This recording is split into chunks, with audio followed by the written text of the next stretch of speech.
Bwana Yesu asifiwe. Leo tena ni siku ya Ijumaa ya tarehe 17. Bwana apewe sifa.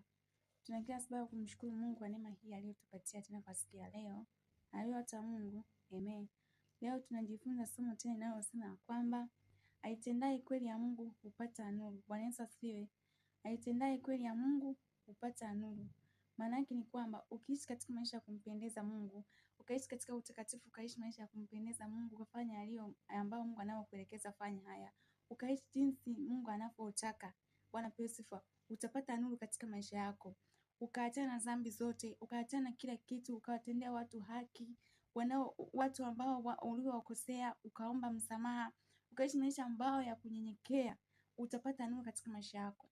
Lakini ukiishi maisha ambayo ya kiburi, Mungu anawapandisha wale wanyenyekevu. Wale ambao wanaojipandisha, walio na kiburi, Mungu anawashusha chini. Bwana Yesu asifiwe. Maana ukishushwa chini, maana unaenda kuangukia kwenye giza. Haiwezekani ulikuwa juu katika kimafanikio nini, baada yake ukawa maskini.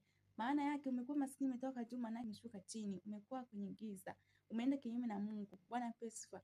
Aitendaye kweli ya Mungu kupata nuru. Ukitenda kweli ya Mungu, maisha yako yote yataonekana. Chochote ambacho ulichokuwa unakiona hautakiweza, utakiweza kwa msaada wa Mungu, kwa sababu Mungu anatuwezesha. Haleluya Mungu. Tutasoma hilo somo linatoka katika Yohana sura ya 3 mstari wa 21, nasema hivi.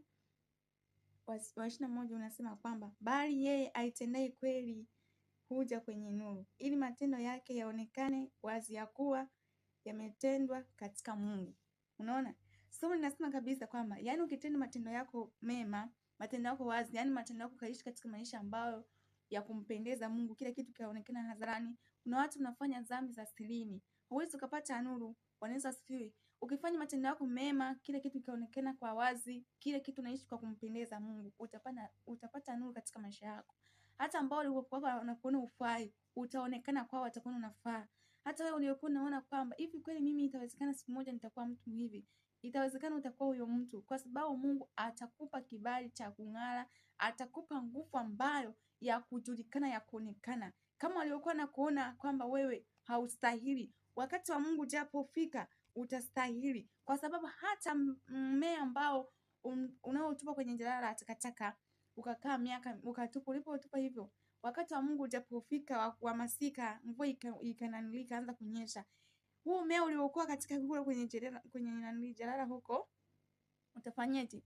Utaota vizuri na utastawi vizuri. Hata wewe waliokutupa, wanaokuna leo, ustahili, ufai kwao, wakati wa Mungu japofika, Mungu ajapofika kukuinua,